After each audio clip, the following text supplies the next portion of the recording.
JLN अस्पताल में हुए शॉर्ट सर्किट के बाद कलेक्टर ने लिया जायजा। Aryabhat College, Ajmer का best college, A grade ranking by BTU Bikaner, best infrastructure of fashion and interior design, hi tech computer lab, modern hotel management block, skill based learning, excellent sports facility, up to ₹30,000 COVID special scholarship, free bus facility for girls, admissions open, BCA, BBA, fashion design, interior design and hotel management, now at new campus, opposite Ryan School, Maharana Pratap Nagar, Kotra, Ajmer। Ajmer संभाग के सबसे बड़े JLN अस्पताल के कोविड-19 ICU ward में हुए short circuit से ventilator खराब हो गए और इस कारण मरीजों की मौत के मामले भी सामने आए हैं। वहीं मामले की जानकारी के बाद अजमेर जिला कलेक्टर प्रकाश राज पुरोहित और एडीएम सिटी ने जेएलएन अस्पताल में घटनास्थल का जायजा लिया और व्यवस्थाओं को सही करने के निर्देश दिए। वहीं जिला कलेक्टर ने इस हादसे के दौरान एक मरीज की मौत की पुष्टि भी की है। वह इस मामले की एक रिपोर्ट अस्पताल प्रशासन द्वारा बनाकर देने के निर्देश जारी किए हैं। उन्होंने कहा कि इस दौरान अगर किसी की भी मामले में लापरवाही पाई जाती है तो उस पर ठोस कार्यवाही की जाएगी। सर, क्या सूचना मिली और क्या हुआ है? आज अर्ली मॉर्निंग में यहाँ पे जेएलएन में अर्ली मॉर्निंग में जेएलएन में कोविड के एक पर्टिकुलर वार्ड जहाँ पर कुछ पेशेंट्स एडमिट थे, वहाँ पर शॉर्ट सर्किट की इनको इन्फॉर्मेशन मिली और शॉर्ट सर्किट होने के बाद क्या उस वार्ड की स्थिति है वो आज हम देखने भी आए।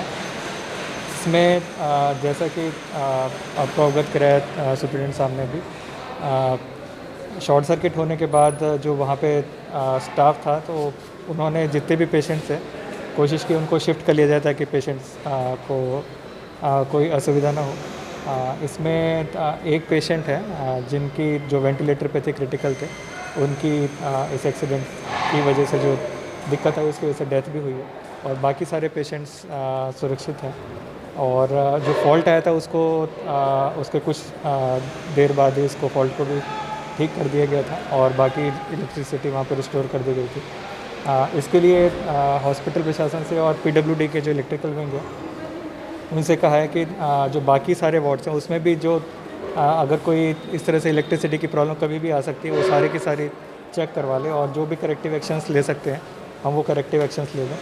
और हॉस्पिटल प्रशासन से भी कहा कि इस में भी एक रिपोर्ट हमें दें कि जो एक्सीडेंट हुआ है और उस समय किस किस का क्या क्या वहाँ पे ड्यूटी थी और किस किस ने किस तरह से काम किया है, तो उसके बारे में भी एक रिपोर्ट दें। तो कितने वेंटिलेटर खराब हुए? इसमें 18 पेशेंट्स उस टाइम पे उस वार्ड में मेडिकल आईसीयू वार्ड में भर्ती थे और जो वेंटिलेटर थे वो शॉर्ट सर्किट हुआ था तो उसकी वजह से वेंटिलेटर ऑफ हो गए थे।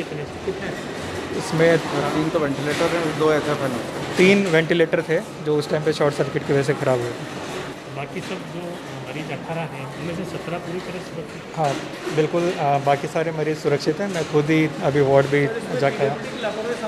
पहले भी सर अस्पताल वाले कई बार लिखते हैं तो पीडब्ल्यूडी वालों को, लेकिन ना तो बिल्डिंग का ध्यान देते हैं ना तो इसमें पूरी रिपोर्ट ली जाएगी और अगर पीडब्ल्यूडी की लापरवाही होगी तो कार्रवाई भी की जाएगी।